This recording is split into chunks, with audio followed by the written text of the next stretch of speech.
দর্শক আসসালামু আলাইকুম। আশা করি আপনারা সকলে ভালো আছেন, আমিও ভালো আছি। প্রিয় দর্শক, আমাদের প্রধানমন্ত্রী জনাব তারেক রহমান অন্য প্রধানমন্ত্রীদের মতো ভারত সফরে না গিয়ে মালয়েশিয়া এবং চায়না সফর করলো। এটা আমাদের জন্য আনন্দের। প্রিয় দর্শক, মালয়েশিয়া সম্ভবত তিনি গেছেন শ্রমবাজারের যে বিষয়টা, যে যা সমস্যা প্রবাসীদের মালয়েশিয়ায় অনেকে আছে, কাগজপত্র নাই, তাদের বিষয়গুলি সমাধান এবং বিনিয়োগ অর্থনীতি সব কিছু মিলাই মালয়েশিয়ায় তিনি একটা জরুরি কারণেই তিনি সফর করছেন দেশের স্বার্থে। আর চায়নার ব্যাপারেও ঠিক তাই। চায়নার সাথে আমাদের অর্থনৈতিক, বাণিজ্যিক, সামরিক সকল কিছুর ক্ষেত্রে প্রযুক্তি বিনিময়ের সম্পর্ক রয়েছে, বন্ধুত্ব। তো সেগুলির নানানবিধ বিষয়গুলিতে নতুন কিছু গুরুত্বপূর্ণ চুক্তি, বিশেষ করে সবার আকর্ষণের জায়গা যে সামরিক বিষয়ে প্রতিরক্ষা খাতের যে চুক্তি, সেগুলির জন্য আসলে আমাদের প্রধানমন্ত্রী জনাব তারেক রহমান সফর করছেন। এই সফর আল্লাহর রহমতে আমরা দোয়া করি সফল হোক, দেশের জন্য ভালো কিছু হোক। তবে এই সফর যাতে কোনো ট্যুরে না হয়, কোনো ধরনের কোনো কিছু অর্জন নাই বা কিছু নাই, এরকম যাতে না হয়, আমরা আশা করি একটা ভালো কিছু হবে। কিন্তু দেশে হিন্দুত্ববাদী উগ্ররা মাথাচাড়া দিছে। আবার এই যে কালেমার পতাকা নিয়ে একটা সমস্যা দেখা দিতেছে। উগ্রবাদী হিন্দুদেরকে বিনা কথায়, বিনা দ্বিধায় সরকারের উচিত গ্রেপ্তার করা, রিমান্ডে নেওয়া। কারা এরা? এরা একদিকে বিদেশিদের সহায়তায় অন্য দেশের সাহায্যে আলাদা প্রদেশ করতে চায়, তারপরে গাইবান্ধা থেকে মুসলমানদেরকে বিতাড়িত করতে হুমকি দেয়। আমি আবারও বলছি, কালকের ভিডিওতেও বলছি, আজকের ভিডিওতেও, উস্কানিদাতাদের আইনের আওতায় আনতে হবে। বাকি এদের ব্যাপারে আজকে ভিডিওতে কথা বলবো না তেমন। কালেমার পতাকা নিয়ে যে সমস্যা দেখা দিতেছে, যে হুজুররা অনেক জায়গায় লাল কালেমার, কালো, সাদা এরকম কালেমার পতাকা উড়াইতেছে। কালেমার পতাকাটা ইমানের বিষয়। আমি মনে করি যে হ্যাঁ, আমাদের ইমান কামানের একটা বিষয় আছে, লা ইলাহা ইল্লাল্লাহ মুহাম্মাদুর রাসূলুল্লাহ সাল্লাল্লাহু আলাইহি ওয়াসাল্লাম। তো আল্লাহ ছাড়া কোনো ইলা নাই, মুহাম্মাদুর রাসূলুল্লাহ সাল্লাল্লাহু আলাইহি সাল্লাম আল্লাহ তাআলার রাসূল। তো এই যে একটা বিষয়, আপনাদের ইমান একটা প্রশ্ন, আমাদেরও। তো ঠিক আছে হুজুর, কিন্তু এই সাদা কালো পতাকাটা এটা নিয়ে, রং নিয়ে এত বেশি মাতামাতি করার দরকার নাই। সেই হিসেবে আপনি সৌদি আরব, আপনি যদি আর্জেন্টিনা ব্রাজিলের বিপরীতে একটা পতাকা চান ফুটবলের জন্য, যে আমিও পতাকা ওড়ামো, ঠিক আছে।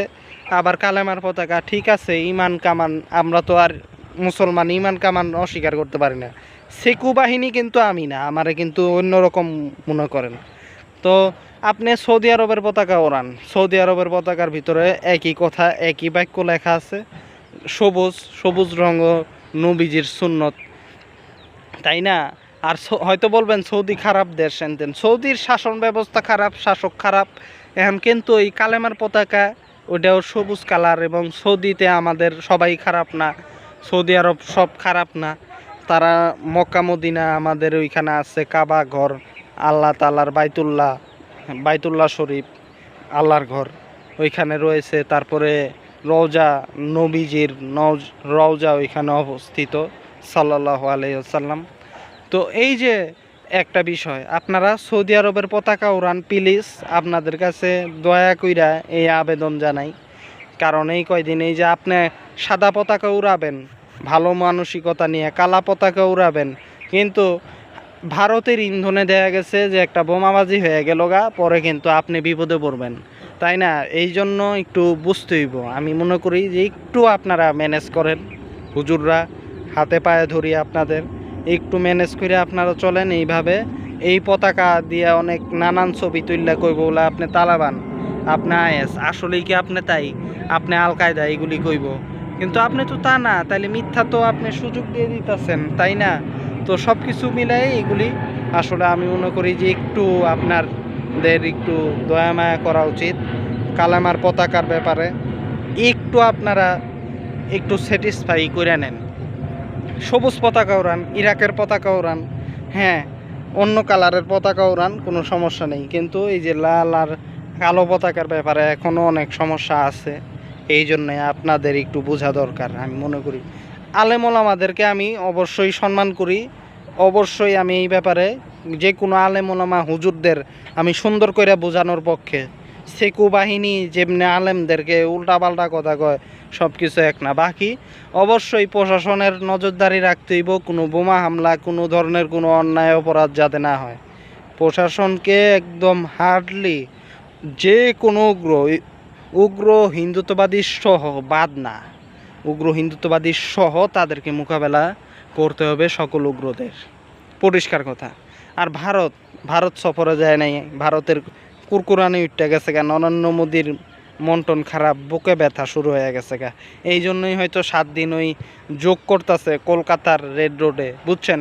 তারেক রহমান চীনে যাইব, নরেন্দ্র মোদীর হার্টবিট সমস্যা হয়ে যাইতেছে গা, নরেন্দ্র মোদীর বুকে ব্যথা শুরু। ওই বুকে ব্যথা নিয়ন্ত্রণ করার জন্যই কলকাতার রেড রোড আটকায় নরেন্দ্র মোদী নিজের সান্ত্বনা দিতেছে। কিন্তু এগুলিতে লাভ নাই, কথা একটাই, নরেন্দ্র মোদীর দেশ হইছে একটা ফকিন্নি দেশ, গোমূত্র খায় থাকে 24 ঘন্টা, এই গোমূত্র ছাড়া আর কোনো খাবার নাই, ওদের কোনো খাবার নাই, ভিখারি একটা রাষ্ট্র। তো নরেন্দ্র মোদীর দেশে গিয়ে আমরা কি করবো? আমাদের তারেক রহমান কি করবেন? আর মোদির দেশে আমাদের কয়জন চাকরি করে, কয়জন কাজ করে, কয় টাকা আসে রেমিটেন্স? কিন্তু মালয়েশিয়া, চীন, ওরা আমাদের পার্টনার। মালয়েশিয়া থেকে অনেক টাকা পয়সা আসে বাংলাদেশে, প্রবাসীরা কামায় নিয়ে আসে। তাহলে এজন্য তারেক রহমান সেলুট মালয়েশিয়া এবং চীন সফরের জন্য, এবং আমি মনে করি ভালো কাজ। বাকি মোদিদের জ্বালাপোড়া, আওয়ামী লীগের জ্বালাপোড়া শুরু হয়ে গেছে। আওয়ামী লীগ বিভিন্ন অশান্তি তৈরি করার চেষ্টা করতেছে, কিন্তু লাভ নাই, সেকুরে বালি, হুঁশিয়ার সাবধান, পরিষ্কার কথা। আওয়ামীদের কোনো ছাড় হবে না, পরিষ্কার কথা। তো প্রিয় দর্শক, আমি আশা করি এই সফরে কিছু ভালো হবে, ভালো কিছু হবে, দোয়া করি। আর বাকি আমি তারেক রহমানের উপরে এটা বলি যে নির্ভর করে তার উপর সফলতা না ব্যর্থতা।